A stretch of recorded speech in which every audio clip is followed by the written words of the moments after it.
जय जिनेंद्र। पूर्णार्घ जैन ग्रंथ वाचन अर्घ्य 9 भाग 6। नंदिनी कृष्णा। महावीरजी येथील मुमुक्षु महिलाश्रम भारतातील एक अशी महान संस्था आहे की जेथे महिलेला धार्मिक सामाजिक शिक्षणाने सर्वांग परिपूर्ण बनविण्यात येते। कृष्णाबाई जैन समाजातील हुंडा पद्धती, पडदा पद्धती इत्यादींच्या कट्टर विरोधक होत्या। त्यासाठी जैन समाज जीवनात महान कार्य करणाऱ्या महावीरजी येथील मुमुक्षु महिलाश्रमाला लाखो रुपयांचे दान करून त्यांनी संपन्न बनविले व या महान कार्याला चालना दिली। उज्ज्वल कुमारी।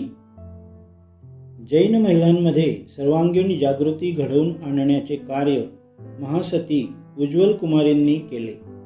यांचे जीवन सतत कर्म, अगाध धर्म, प्रवीण राजनैतिक दृष्टिकोन इत्यादींचे द्योतक आहे। जैन महिला वर्गातील या उच्च प्रतीच्या प्रवचनकार होत्या। वाक्पटुता, अदम्य साहस व अपूर्व तेज इत्यादींच्या सहाय्याने त्यांनी निरनिराळ्या विषयांवर उपदेश प्रवचने दिली आहेत। त्यांची काही प्रवचने उज्ज्वल प्रवचन या नावाने प्रसिद्ध झाली आहेत। साहित्य, राजनीती इत्यादींपैकी कोणताही विषय त्यांनी आपल्या व्याख्यानातून सोडला नाही। टिळक, टागोर, गांधी इत्यादी महापुरुषांच्या विचारांचे ज्ञान जैन महिलांना करून देणारी ही पहिली विदुषी महिला होय। भारतातील जवळजवळ सर्व प्रमुख संस्थांना त्यांनी भेटी दिल्या। तसेच भारतीय स्त्रीमध्ये ओज, करुणा, शिक्षण व धर्म इत्यादी गुणांच्या निर्मितीसाठी त्यांनी असामान्य कष्ट घेतले। राजनैतिक आंदोलनामध्येही त्यांनी सक्रिय भाग घेतला। तसेच अनेक महिला विद्यालयांच्या संचालिका व संस्थापिका म्हणून कार्य केले। उत्तर भारतात अनेक जागृत महिला होऊन गेल्या, तसेच आज कार्य करीत आहेत। उपर्युक्त वर्णिलेल्या जागृत महिलांशिवाय श्रीमती ज्ञानधनदेवी, कंचनबाई, प्रभावती देवी, किरणबाला इत्यादी स्त्रियांचे कार्य अनन्यसाधारण आहे। याशिवाय साहित्याच्या क्षेत्रातही श्रीमती रमा जैन, श्री कमलादेवी, श्री प्रेमलता, सूरजमुखी, सुंदरदेवी, मणिप्रभा देवी इत्यादी स्त्रियांनी असामान्य कर्तबगारी बजावलेली आहे। दक्षिण भारताची पुण्यभूमी जैन साधूंची व मुनींची तपोभूमी म्हणून प्रसिद्धच आहे। वर्तमान काळातही याच भूमीत आर्यिका व क्षुल्लिकांनी आपल्या उदात्त चरित्र व समृद्ध ज्ञानाने महिला जीवनात जागृतीचे व प्रगतीचे असामान्य कार्य केले आहे। त्यांच्या उदात्त चारित्र्याची महनीयता, स्वभावाची मृदुलता, विचारांची प्रौढता व धर्मभावनावरील प्रगाढ विश्वास त्यांच्या प्रत्येक कार्यातून प्रतिबिंबित होतो। दक्षिण भारतात या प्रकारे कार्य करणाऱ्या आदर्श स्त्रियांची मालिकाच आहे। तथापि त्यापैकी काही स्त्रियांनी आपल्या चरित्राने व असामान्य कार्याने भारतीय महिलांना प्रभावित केले आहे। त्यात क्षुल्लिका श्री 105 त्यागमूर्ती राजुलमती अम्मा प्रसिद्ध होत। क्षुल्लिका श्री 105 त्यागमूर्ती राजुलमती अम्मा अचल पाषाण खंडाशी टक्कर खाऊन अग्रवाहिनी सरिता प्रचंड वेगाने प्रवाहित होते। त्याचप्रमाणे संसारात येणाऱ्या विघ्नबाधा कर्मठ जीवनामध्ये द्विगुणित उत्साह निर्माण करण्याच्या प्रेरणाशक्ती बनतात। त्याचप्रमाणे वैयक्तिक जीवनातील संघर्षाने माता राजुलमतीला समस्त जैन जातीचा निद्रानाश करण्याचे ब्रीद स्वीकारण्याकडे प्रोत्साहित केले। राजुलमती अम्मांनी कोणत्याही प्रकारची इच्छा आकांक्षा न धरता समाज, धर्म व राष्ट्राची सेवा करून दक्षिण भारताच्या महान परंपरेत आपल्या उदात्त चरित्राने दैदिप्यमान स्थान मिळवलेले आहे। प्रत्यक्षात राजुलमतीप्रमाणे समाज व जातीच्या उन्नतीसाठी कार्य करणाऱ्या परोपकारी क्वचितच आढळतात. दुःखाच्या प्रवाहात वाहणाऱ्या या जीवाला क्वचितच सुख मिळाले. राजुलमतींना समस्त दुःखी जीवनामध्ये चित आनंदाच्या समृद्धीचा अनुभव घेणे भाग पडले. राजुलमती अम्मांचा जन्म सोलापूर येथे झाला. देवचंद रामचंद्र निंबर्गीकर हे त्यांच्या पित्याचे नाव. या परोपकारी घराण्यातील सर्व सदस्य समाजसेवेसाठी आयुष्य व्यतीत करण्यात मानवी जीवनाची सार्थकता समजत होते. अम्मांच्या 4 बंधू व 2 भगिनींनी समाजसेवेचेच ब्रीद स्वीकारले होते.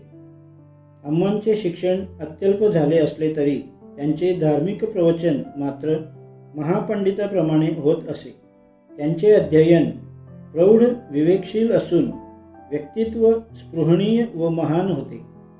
आपल्या विचारांना अभिव्यंजित करण्याची खास कला असून त्यांचे विचार हृदयाला स्पर्श करीत व विचार करावयास लावणारे असत.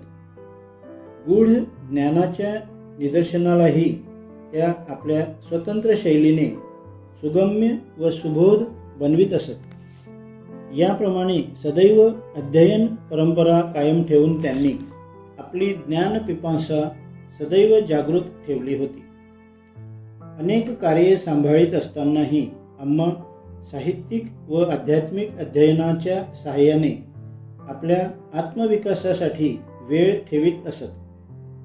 अम्मांचा विवाह अनुभवहीन अवस्थेतच श्रीमंत सेठ देवचंद निजाम स्टेट यांच्याबरोबर झाला होता.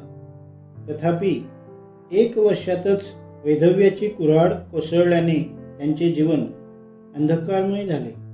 तथापि प्राप्त परिस्थितीवर मात करून अम्मांनी आपले उर्वरित जीवन विशिष्ट प्रकारे व्यतीत करण्याचा निश्चय केला. तत्कालीन विस्कळीत झालेल्या दिशाहीन झालेल्या समाज जीवनाचे विश्लेषणात्मक विवेचन करून त्यांनी आपल्या 4ही बंधूंना कल्याण, परोपकार व आत्मदर्शनाचा राजमार्ग दाखविला. या 4ही बंधूंनी प्रचलित विचारधारणांचे परिज्ञान प्राप्त करून समाजाची उत्कट प्रकारे सेवा केली. समाजसेवेच्या क्षेत्रात अम्मांनी समाजाच्या प्रगतीसाठी जी सेवा करणे आवश्यक होती ती सेवा करण्याचे ब्रीद घेतले. त्यांनी पहिले समाजात विधवांची स्थिती हलाखीची आहे, त्यांचे अश्रू पुसण्यास समाज पुढे येत नाही, त्यांच्या दर्दभरी किंकाळ्या ऐकण्यास समाज तयार नाही, त्यामुळे त्यांची सेवा करणे हीच खरी समाजसेवा आहे हे ठरवून विधवांना योग्य शिक्षण देऊन समाजात स्वतःच्या पायावर उभे राहण्यासाठी स्वयंपूर्ण करण्याचे त्यांनी ठरविले. त्यासाठी सोलापूर येथे श्राविकाश्रम उघडला. हा आश्रम आदर्श बनविण्याच्या दृष्टीने भारतातील निरनिराळ्या श्राविकाश्रमांना भेटी देऊन त्यांची पाहणी केली. अनेक दातृत्ववान व्यक्तींनी अम्मांच्या या कार्याला सक्रिय सहाय्य केले. आजही आश्रमाचा 25 वर्षाचा इतिहास म्हणजे राजुलमती अम्मांच्या अमर कर्तृत्वाची झलक आहे. श्राविकाश्रमाला अनेक कठीण समस्यांना तोंड द्यावे लागले. तथापि आज मान्यवर संस्था म्हणून ही संस्था प्रसिद्ध आहे. विधवांबरोबरच सधवांच्या शिक्षणाची सोयही येथे करण्यात आलेली आहे. अत्यंत उदार व मिलनसार महिलेच्या अम्मा ह्या मूर्तिमंत प्रतीक होत.